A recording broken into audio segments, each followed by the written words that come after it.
दोस्तों, आज की कहानी शुरू करने से पहले आपसे एक विनम्र अनुरोध है। यदि अभी तक आपने हमारा ये चैनल सब्सक्राइब नहीं किया है तो कृपया इसे सब्सक्राइब करें, लाइक करें और अधिक से अधिक शेयर करें ताकि हमारा उत्साह भी निरंतर बढ़ता रहे। धन्यवाद। अमित दुविधा में था। आज उसकी वार्षिक परीक्षा का परिणाम घोषित होना था। प्राय सभी छात्र इस बात को लेकर उत्साहित थे, परंतु अमित के चेहरे पर परेशानी झलक रही थी। अमित के पिताजी अपने ऑफिस की व्यस्तता के कारण अमित के साथ स्कूल नहीं जा सकते थे और अमित अपनी माताजी को स्कूल लेकर जाना नहीं चाहता था। एक बार तो उसने सोचा कि वो भी स्कूल ना जाए, बाद में अपने किसी मित्र से अपनी परीक्षा का परिणाम पूछ लेगा। हालांकि अमित एक मेधावी छात्र है, इसलिए उसे इस बात का पूरा विश्वास था कि वो अच्छे नंबर लेकर ही परीक्षा में उत्तीर्ण होगा। परंतु फिर भी उसके मन में इस बात को लेकर ललक थी कि जब टीचर उसका नाम पुकारे तो वो कक्षा में उपस्थित हो। लेकिन अपनी माताजी के साथ जाने में उसे हिचकिचाहट हो रही थी। उसके पिता तो बहुत पढ़े लिखे एक बड़े सरकारी अधिकारी हैं, परंतु उसकी माताजी आज भी गांव की एक महिला की तरह साधारण हैं।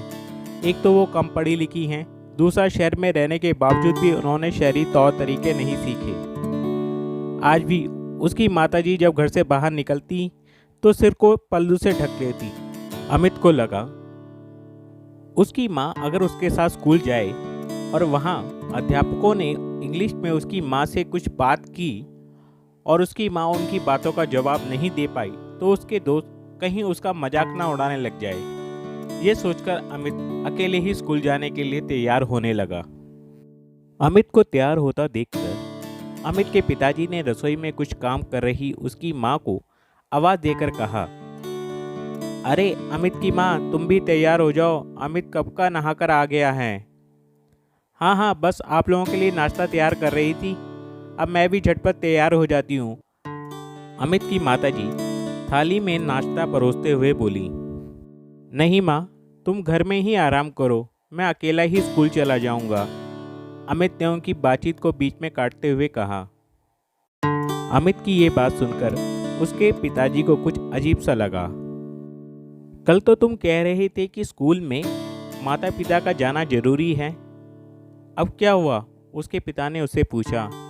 हाँ, पर आप नहीं जा रहे हैं, अमित बोला। पर तुम्हारी माँ तो तुम्हारे साथ जा रही है और हर वर्ष मैं ही तुम्हारे साथ जाता हूँ, उसके पिता बोले। परंतु माँ मेरे स्कूल जाकर क्या करेगी? अमित ने जवाब दिया, वही जो मैं तुम्हारे स्कूल में जाकर करता हूँ, तुम्हारे टीचर से मिलूंगा, तुम्हारे दोस्तों से मिलूंगा, उसके पिता ने कहा। परंतु माँ क्या करेगी? उनको ना तो इंग्लिश आती है, ना ही वो ज़्यादा पढ़ी लिखी हैं। स्कूल में यदि वो मेरे साथ जाएंगी तो मेरा मजाक ही उड़ेगा, अमित तपाक से बोला। अमित की ये बात सुनकर उसके माता पिता हैरान रह गए। उसकी बातों ने उसकी माँ के कलेजे को छलनी कर दिया। अपनी आंख में आए हुए आंसुओं के सैलाब को रोकने की कोशिश करती हुई उसकी माँ ने मेज पर नाश्ते की थाली रखते हुए कहा, अमित ठीक ही कह रहा है, मैं भला वहाँ क्या करूँगी, और वैसे भी मुझे घर पर कई काम हैं। यह कहकर अपने पल्लू से अपनी आंखें पोंछती हुई वो वापस रसोई में चली गई। अमित ने ये सब कुछ नहीं देखा, परंतु उसके पिता एक मूक दर्शक की भांति सब कुछ देखकर कुछ समझने का प्रयास कर रहे थे। 8वीं कक्षा के छात्र अमित से उनको इस व्यवहार की आशा नहीं थी। अमित जूते पहनकर जाने के लिए तैयार खड़ा था। पिताजी, मैं जाऊं? अमित ने पूछा। हाँ बेटा, पर जाने से पहले एक बात सुनते जाओ। क्या पिताजी? अमित ने अपने पिता के चेहरे की तरफ ताकते हुए कहा। यही कि तुम्हारी माँ कम पढ़ी लिखी है, उसको अंग्रेजी नहीं आती, परंतु उसको इस बात का ज्ञान हमेशा रहता है उसके लाडले को कब भूख लगती है और उसको खाने में क्या पसंद है। उसको इस बात की हमेशा समझ रहती है कि उसका बेटा एक अच्छे स्कूल में पढ़े। वो जब स्कूल जाए तो उसके कपड़ों से लेकर उसके मोजे जूते तक सब साफ सुथरे हों। इसलिए वो सुबह 5 बजे उठती है, तुम्हारे लिए नाश्ता बनाती है, तुम्हारे लिए स्कूल का टिफ़िन बॉक्स तैयार करती है, तुम्हारे कपड़े प्रेस करके रखती है।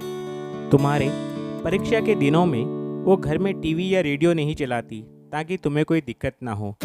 तुम्हारी माँ कम पढ़ी लिखी है, परंतु तुम्हारे जन्म के समय डॉक्टर ने कहा कि प्रसव के दौरान तुम्हारी माँ की जान भी जा सकती है।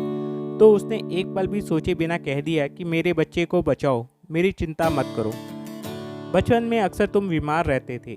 तुम्हारी माँ को इंग्लिश भले ही नहीं आती थी, परंतु कौन सी दवाई तुम्हें कब देनी है इसकी समझ हमेशा उसे रहती थी। ऐसी हजार बातें हैं जिसकी जानकारी तुम्हारी कम पढ़ी लिखी माँ को हमेशा रहती है। इतना कहते कहते अमित के पिता भी भावुक हो उठे। अमित, उसने आज तक इन सब बातों के बारे में कभी सोचा ही नहीं था। आज उसे अपनी गलती का एहसास होने लगा। उसकी आंखों से पश्चाताप के आंसू बहने लगे। वो दौड़कर रसोई में गया और अपनी माँ से लिपटकर बोला, माँ मुझे क्षमा कर दो।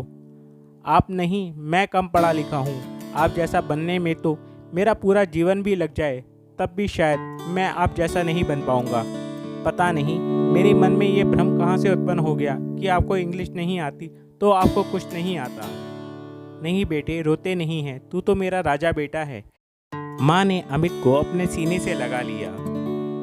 अच्छा, अब तुम दोनों यूं ही रोते रहोगे या स्कूल जाने के लिए तैयार भी होगे? अमित के पिता ने हंसते हुए कहा। हाँ माँ, तुम झटपट तैयार हो जाओ। आज मैं तुम्हें स्कूल में अपने सभी दोस्तों और अपने टीचर्स से मिलवाऊंगा। ये कहते हुए अमित की आंखों में खुशी चमक रही थी।